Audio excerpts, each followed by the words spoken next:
என்னோட பேர் கலைவாணி. நான் வந்து ஐபிபிஎஸ் பிஓ எக்ஸாம் கிளியர் பண்ணியிருக்கேன் இந்த வருஷம். கனரா பேங்க்கில் வந்து கிடச்சிருக்கு எனக்கு. இது ஒன்றும் வந்து ரொம்ப சீக்கிரமாலாம் எனக்கு இது கிடைக்கல. நான் கிட்டத்தட்ட ஒரு 10 வருஷ கனவு இது, எக்ஸாம் கிளியர் பண்ணணும் அப்படிங்கிறது. அப்புறம் நான் ஸ்கூல் வந்து கவர்மெண்ட் ஸ்கூல் தான், தமிழ் மீடியமில் தான் படித்தேன். காலேஜுமே வந்து நான் பிஎஸ்சி ஐடி தான் முடிச்சிருக்கேன், ஆர்ட்ஸ் அண்ட் சயின்ஸ் காலேஜில் தான். ஃபேமிலி பார்த்தானா அவ்வளோ பெருசெல்லாம் இல்லை, ஒரு மிடில் கிளாஸ் ஃபேமிலி தான். அப்பா வந்து ஃபயர் ஒர்க்ஸில் தான் வேலை பார்க்குறாங்க. நான் வந்து விருதுநகர் டிஸ்ட்ரிக்ட்டு, ஸோ நிறைய வந்து ஃபயர் ஒர்க்ஸு, பிரிண்டிங் ப்ரெஸ்ஸு அந்த மாதிரியான ஃபேக்ட்ரிஸ் தான் அங்கே அதிகமாக இருக்கும். அப்பா வந்து இப்போ வரைக்கும் ஃபயர் ஒர்க்ஸில் தான் டெய்லி வேஜஸ்க்கு தான் வேலை பார்த்துட்ருக்காரு. 400 சேலரி வாங்கிட்டுருக்காரு இப்போது. நான் எக்ஸாம் கிளியர் பண்ணணும்னு நினச்ச ஃபஸ்ட்டு காரணம் வந்து எங்கள் அப்பா, ரெண்டாவது வந்து என்னுடைய குழந்த. நான் வந்து ஒரு மேரிடு உமன். என் குழந்தைக்காகவும் எங்கள் அப்பாவுக்காகவும் தான் வந்து நான் எக்ஸாம் கிளியர் பண்ணியே ஆகணும்னு ரொம்ப கஷ்டப்பட்டு படித்து இப்போது எக்ஸாம் கிளியர் பண்ணியிருக்கேன். ஏன் 10 வருஷ கனவு அப்படின்னா, நான் வந்து 2015 பாஸ்ட் அவுட்டு. அப்போ வந்து ஃபர்தராக படிக்க முடியல, சுச்சுவேஷன் அந்த மாதிரி தான் இருந்துச்சு. ஓகே, நம்ம வந்து எல்லோரும் மாதிரியும் இல்லாமல் ஏதாவது கொஞ்சம் புதுசாக நம்ம படிக்கலாம் பண்ணலாம் அப்படின்னு நினச்சிட்டு நான் கவர்மெண்ட் செக்டார் எக்ஸாம்ஸ்லாம் எழுதுறதுக்காக அப்பாட்ட சொன்னேன். அப்போது என்ன சொன்னாங்கன்னா, சரிப்பா, எங்களால் ஹையர் ஸ்டடீஸும் படிக்க வைக்க முடியாது, உன் விருப்பம், நீ என்ன நினைக்கிறியோ அதை பண்ணு அப்படின்னு மட்டும் சொல்லியிருந்தாங்க. சரி, ஓகே அப்படின்னு ஒரு கோச்சிங் சென்டரில் வந்து ஜாயின் பண்ணியிருந்தேன். ஒரு 6 மந்த்துக்கிட்ட வந்து நான் படித்தேன். என்னென்னா, எனக்கு வந்து ப்ராப்பராக அவேர்னஸ் இல்லை, எப்படி படிக்கணும், எந்த மாதிரிலாம் படித்தா நம்ம எக்ஸாம் கிளியர் பண்ணலாம், அந்த மாதிரி ஒரு அவேர்னஸே எனக்கு வந்து அப்போ சுத்தமாகவே இல்லை. நான் ஜஸ்ட்டு என்ன சொல்லி கொடுத்தாங்களோ அதை படிப்பேன். அங்கே வந்து மெட்டீரியல் கொடுப்பாங்க, அப்போது அதில் இருக்கிறத படித்தா பாஸ் ஆயிடுவோம் அப்படிலாம் நினச்சிலாம் நான் வந்து படிச்சுட்டு இருந்தேன். ஒரு ஸ்டேஜுக்கு மேலே அப்போது வந்து ஹாஸ்டலில் ஸ்டே பண்ணி தான் நான் படிச்சுட்டு இருந்தேன். ஒரு ஸ்டேஜுக்கு மேலே வந்து வீட்டில் வந்து ஃபினான்ஷியலாக சப்போர்ட் பண்ண முடியல. ஸோ அதனால் நான் அப்படியே வீட்டுக்கு வந்துட்டேன். அப்போ என்னென்னா, அம்மாவும் அப்பாவும் வந்து 2 பேரும் ஃபயர் ஒர்க்ஸில் தான் வேலை பார்த்து தான் ஃபேமிலி ரன் பண்ணிகிட்டு இருந்தாங்க. ஒரு ஸ்டேஜில் வந்து அம்மாவுக்கும் உடம்பு சரியில்லாமல் போயிடுச்சு, அவங்களாலையும் ஒர்க் பண்ண முடியலை.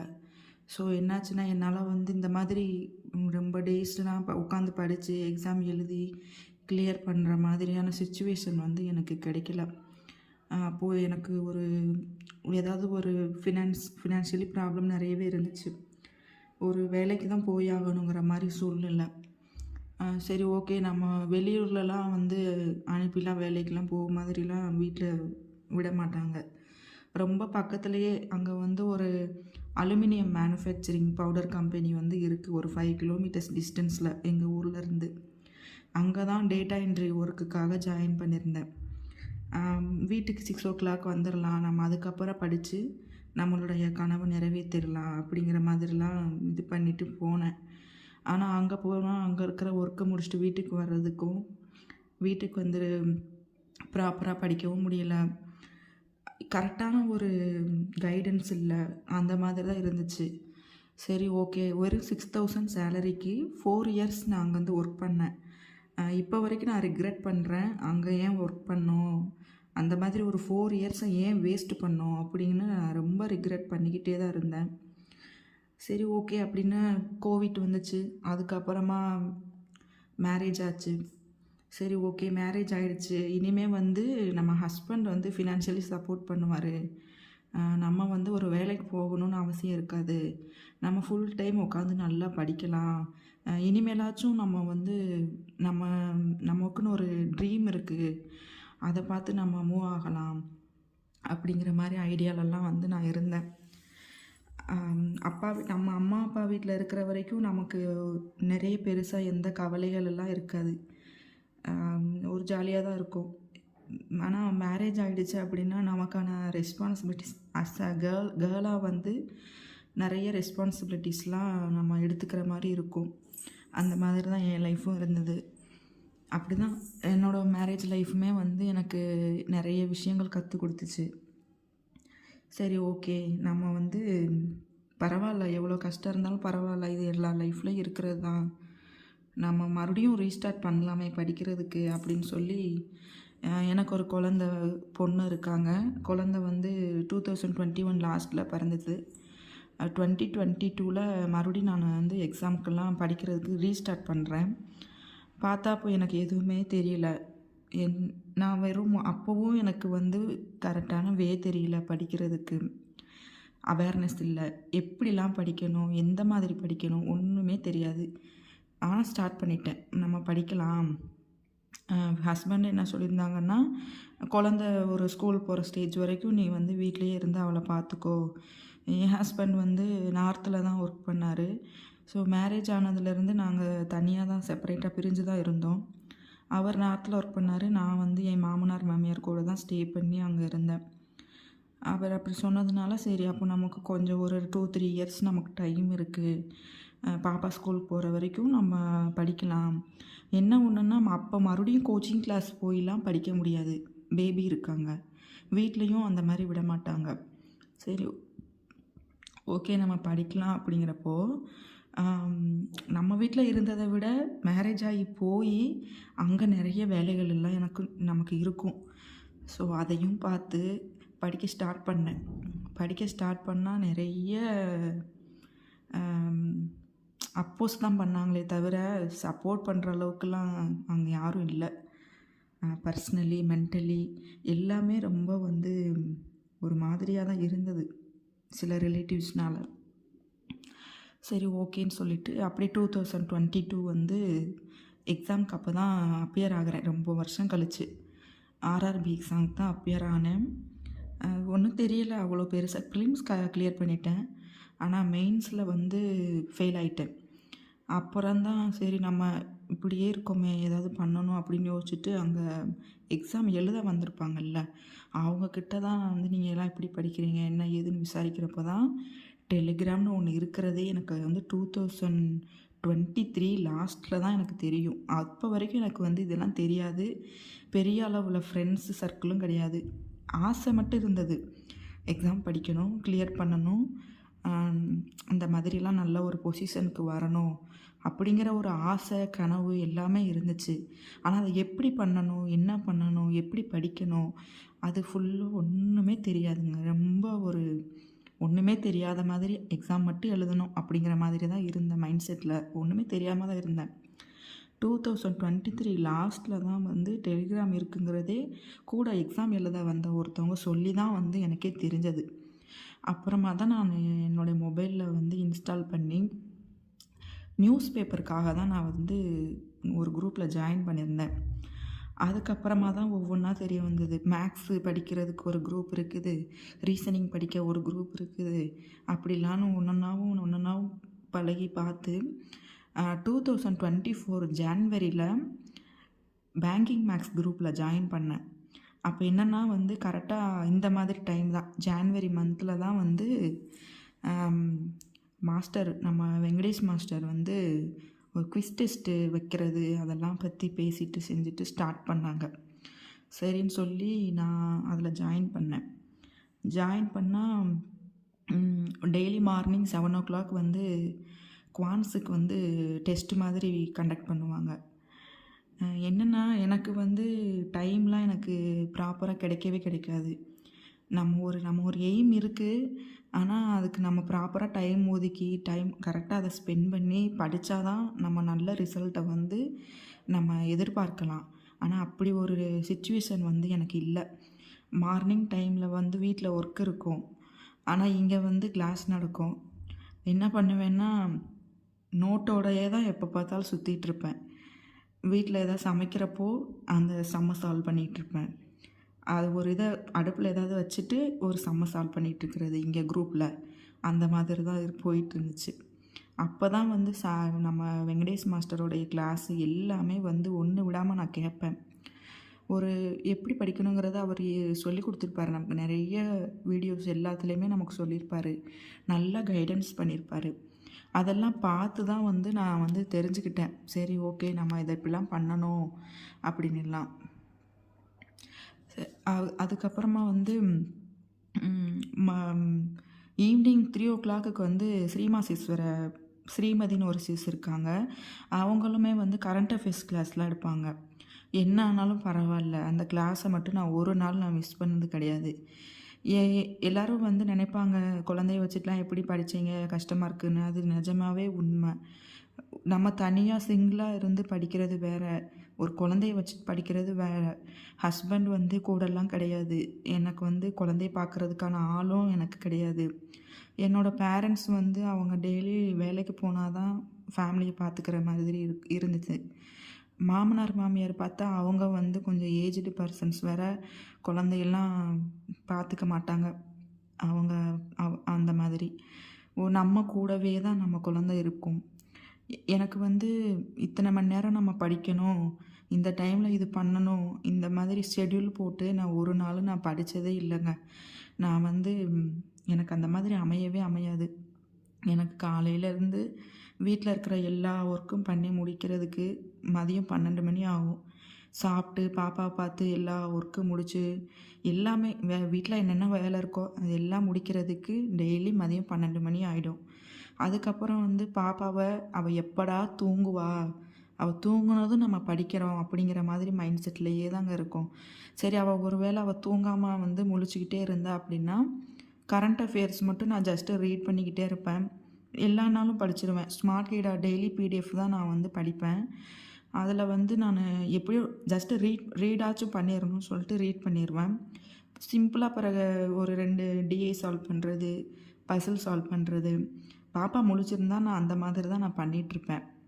அதுக்கப்புறம் மதிய சாப்பாடெல்லாம் கொடுத்து பாப்பாவை தூங்க வச்ச பிறகு டெய்லி மார்க் டெஸ்ட் எடுத்துருவேன். மெயின்ஸ் மார்க் ஒரு நாள், மறுநாள் வந்து செக்ஷனல் மார்க்கு. அந்த மாதிரி டெய்லி மார்க் எடுத்துருவேன். அது நம்ம முடிக்கிறதுக்கே ஈவினிங் ஆயிரும். பாப்பாவும் எந்திரிச்சிருவா. வீட்டில் இருக்கிற மறுபடியும் நைட்டுக்கு ஒர்க் எல்லாம் முடிச்சுட்டு டின்னர் ரெடி பண்ணுறது எல்லாம் பண்ணிட்டு தான் மிச்சம் படிக்க வேண்டியது எல்லாமே வந்து நான் நைட் டைமில் தான் படிப்பேன். கிட்டத்தட்ட 1 மணி 2 மணி ஆகிடும் தூங்குறதுக்கு. அந்த மாதிரி முழிச்சிருந்து தான் நைட் டைமில் தான் நான் நிறைய ஸ்பெண்ட் பண்ணேன். ஏன்னா குழந்தை இருக்காங்க, அவங்களையும் பார்க்கணும், படிக்கவும் செய்யணும், வீட்டு வேலைகளும் செய்யணும். இந்த மாதிரி நிறைய ப்ராப்ளம்ஸ் எல்லாம் இருந்திருக்கு. அதாங்க மெயின் ரீசன் வந்து நம்ம வறுமையிலேயே பிறந்து வளர்ந்து அங்கே அந்த மாதிரி ஒரு நமக்கு ஏற்ற மாதிரி ஒரு ஃபேமிலிலேயே கல்யாணம் பண்ணியும் போயிட்டேன். ரொம்ப பெருசாக வசதி வாய்ப்புலாம் இல்லாத ஒரு குடும்பம்தான். எனக்கு வந்து எனக்கு இப்போது ஹஸ்பண்ட் வாங்குகிற சேலரி வச்சு நம்ம பாட்டுக்கு இருக்கணும்னு நினச்சா இருக்கலாம். ஆனால் என்னால் என் பேரண்ட்ஸ்க்கு எந்த ஒரு ஹெல்ப்புமே வந்து பண்ண முடியாது. எனக்கு அவங்களையும் பார்த்துக்கணும், என் குழந்தையும் நல்லா பார்த்துக்கணும், ஹஸ்பண்ட் வீட்டில் அவருக்கும் நம்ம ஃபினான்ஷியலாக சப்போர்ட் பண்ணணும் அப்படின்னு ரொம்ப ஆசைகள் கனவுகள்லாம் இருந்தது. அந்த ஒரே ஒரு காரணம்தான், எந்த சூழ்நிலை வந்தாலும் நான் வந்து எக்ஸாம் எழுதுறதை மட்டும் நான் விடவே இல்லை. அப்புறம் கொஞ்சம் நாள் ஆகவுமே எனக்கே தெரிஞ்சது எப்படிலாம் படிக்கணும், எப்படி படித்தா எப்படி கிளியர் பண்ணலாம் எல்லாமே தெரிஞ்சு அதை ஃபாலோ பண்ணி அதையும் டெய்லி படித்து என்ன ஒரே ஒரு விஷயம் என்னென்னா லாஸ்ட் வரைக்குமே வந்து இதுதான் என்னோடய ஷெட்யூல், நான் இப்படி தான் படித்தேன் அப்படிங்கிற மாதிரி சொல்கிறதுக்கு எனக்கு எதுவுமே இல்லை. எனக்கு எப்போல்லாம் டைம் கிடைக்குதோ அப்போல்லாம் நான் ஏதாவது ஒன்று படிச்சுக்கிட்டே தான் இருப்பேன், ஏதாவது ஒன்று ப்ராக்டிஸ் பண்ணிகிட்டே தான் இருப்பேன். ரீசனிங் வந்து அது கொஞ்சம் ஸ்ட்ராங்கு. செகண்ட் வந்து எனக்கு குவான்ட்ஸு ஸ்ட்ராங்காக இருக்கும். நல்லா பண்ணுவேன் ரீசனிங்கும் குவான்ட்ஸும். ஸோ அதுலேயும் நான் ப்ராக்டிஸ் பண்ணுவேன். ரொம்ப நாளாக எக்ஸாம் கிளியர் பண்ணாததுக்கு காரணமே வந்து எனக்கு இங்கிலீஷ் சப்ஜெக்ட் தான். அதுக்குன்னு நான் டைம் கொடுத்து நான் படித்ததே இல்லை. எல்லோரும் நிறைய சொல்லுவாங்க, அதுக்கு நியூஸ் பேப்பர் படிக்கணும், நிறைய வீடியோஸ் பார்க்கணும் அப்படின்லாம். எனக்கு அந்த மாதிரி டைம் கிடைக்காதனால எனக்கு அந்த சப்ஜெக்ட்டுக்கு டைம் கொடுக்காமையே இருந்தேன் லாஸ்ட் இயர் வர. அதுக்கப்புறமா தான் எவ்வளோ கஷ்டப்பட்டாலும் பரவாயில்ல, என்ன ஒர்க் இருந்தாலும் பரவாயில்ல, டெய்லி நியூஸ் பேப்பர் படிச்சிருவேன். வொக்காபுலரிக்கு நிமிஷா மேம் அவங்க பிடிஎஃப் ரெஃபர் பண்ணுவேன், டெய்லி படிப்பேன். சபா மேம் கிளாஸ் விடாமல் அதையும் நான் கண்டினியூஸாக பார்த்துட்டு இருந்தேன். அது போக மார்க் டெஸ்ட் போடுறது அப்படியே பண்ணி தான் ஒரு டீசெண்டான ஸ்கோர் வந்து இங்கிலீஷில் வந்து வாங்கியிருக்கேன். சிஏ செக்ஷனுக்கும் அதே மாதிரி தான் டெய்லி படிச்சிருவேன். என்ன எதுனாலும் படிச்சிருவேன், டெய்லி படிச்சிருவேன். வீக்லி ஒன்ஸ் வந்து ரிவிஷன் பண்ணிடுவேன். மாஸ்டர் அடிக்கடி சொல்லுவாங்க, ஒரு சோர்ஸ் யூஸ் பண்ணுங்கள், அதையே ஃபாலோ பண்ணுங்க அப்படின்னு. அதே தான் நான் ஸ்மார்ட் கிடாக மட்டும்தான் நான் யூஸ் பண்ணேன். ரிவிஷனுக்காக மட்டும் வேணால் ப்ராக்டிஸ் மார்க்கில் வீக்லி பிடிஎஃப் வரும், ப்ளஸ் வந்து வீக்லி குவிஸ் வரும். அந்த ரெண்டும் வந்து நான் ரிவிஷனுக்காக யூஸ் பண்ணிக்கிட்டேன். அப்புறம் வந்து ஸ்ரீமதி சிஸ் வந்து கொஞ்சம் நிறையவே வந்து ஹெல்ப் பண்ணியிருக்காங்க. அவங்களும் இன்னொரு ப்ரோ ஒருத்தர் இருக்காங்க. அவங்க 2 பேரும் சேர்ந்து தான் எனக்கு இந்த இயர் மார்க் டெஸ்ட்டு கூட எனக்கு பர்ச்சேஸ் பண்ணி கொடுத்தாங்க. அதை வச்சு தான் நான் இந்த இயர் நான் நிறைய மார்க் போட்டு பார்த்து நிறையவே யூஸ்ஃபுல்லாக இருந்துச்சு. அவ்வளோதாங்க, வேறு எதுவும் இல்லை. குடும்ப வாழ்க்கைன்னா நிறைய கஷ்டங்கள் இருக்க தான் செய்யும். அதெல்லாம் ஷேர் பண்ண இப்போ முடியல.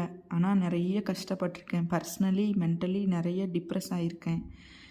அந்த எல்லா சிச்சுவேஷனையும் தாண்டி தான் இன்றைக்கி இந்த எக்ஸாம் கிளியர் பண்ணியிருக்கேன். இந்த மாதிரி கிளியர் பண்ணுறது ஒரு மெசேஜை வந்து இந்த ரிசல்ட்டில் நம்ம பார்க்குறது, அதுக்கு எவ்வளோ நாள் நான் ஏங்கியிருக்கேன், எத்தனை வருஷம் ஏங்கியிருக்கேன், அதெல்லாம் நினச்சி பார்க்கும்போது எனக்கு ரொம்ப சந்தோஷமாக இருந்துச்சு.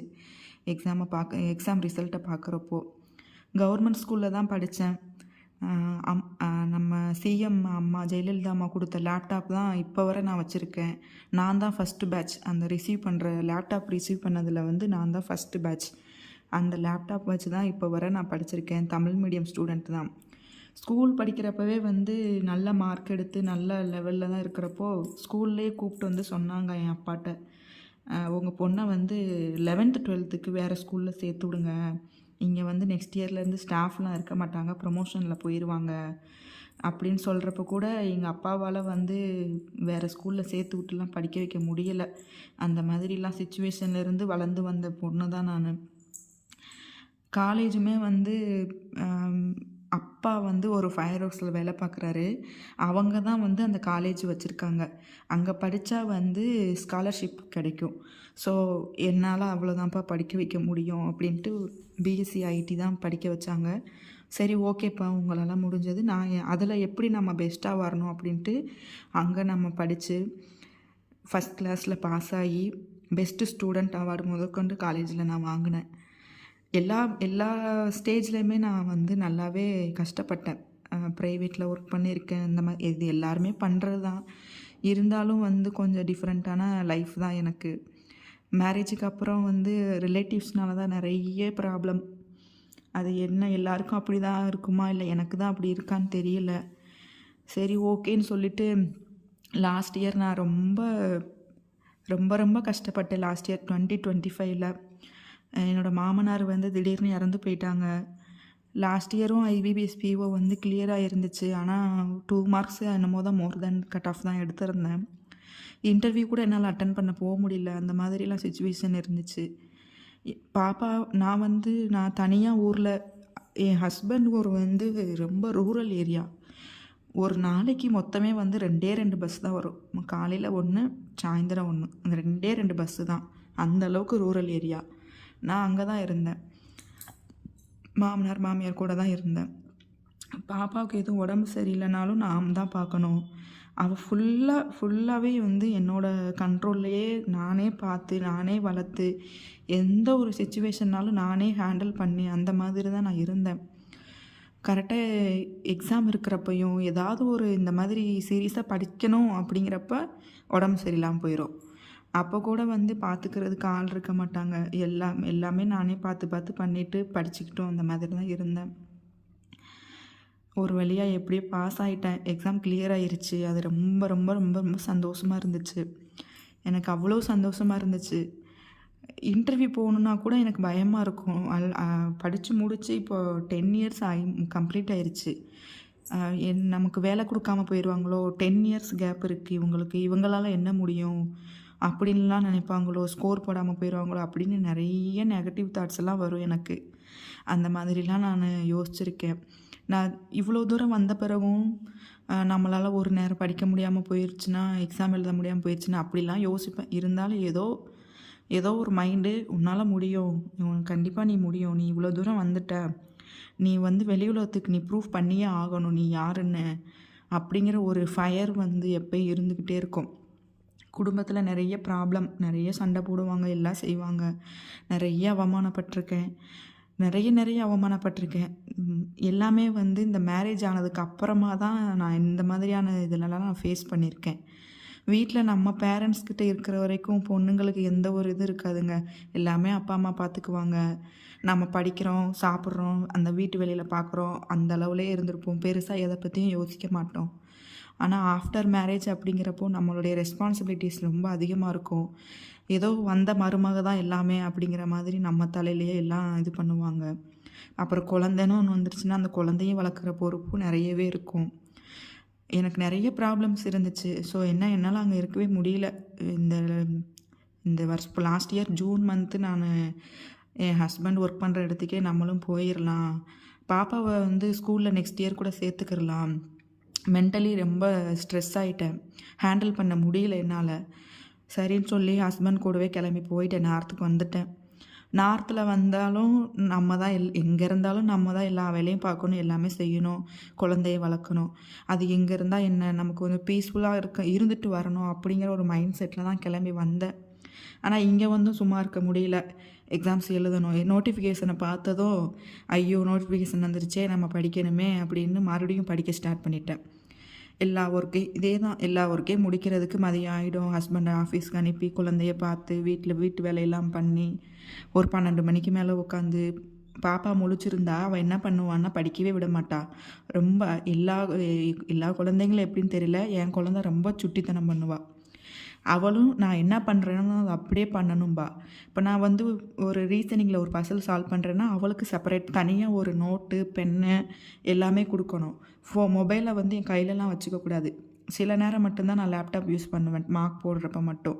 மற்ற நேரம் ஃபுல்லாக மொபைல் தான் யூஸ் பண்ணுவேன்னா எனக்கும் அவளுக்கும் சென்டரில் மொபைல் வச்சுட்டு அதில் தான் பார்த்து அவளும் சால்வ் பண்ணுவாள், பசில் சால்வ் பண்ணுவாள். நான் எப்படி சர்க்கிள் போடுறேன் அதே மாதிரி அவளும் போடுவாள். இந்த மாதிரிலாம் போட்டு இப்படி தான் பண்ணிக்கிட்டு இருப்பாள். அம்மா படிக்கிறா நானும் படிப்பேன் அப்படின்னு சொல்லிட்டு இந்த மாதிரி பண்ணிகிட்ருப்பாள்.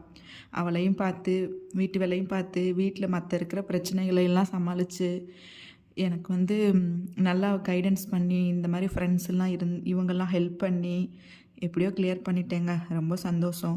என் அப்பா அம்மாவையும் நல்லா பார்த்துக்கணும், நான் மேரேஜ் ஆகி வந்த இடத்தையும் நான் நல்லா பார்த்துக்கணும். அதே அந்த ஒன்று மட்டும்தாங்க என்னோடய ஆசை. இதை நான் வந்து கண்டிப்பாக நல்லா பண்ணுவேன் நம்புகிறேன்.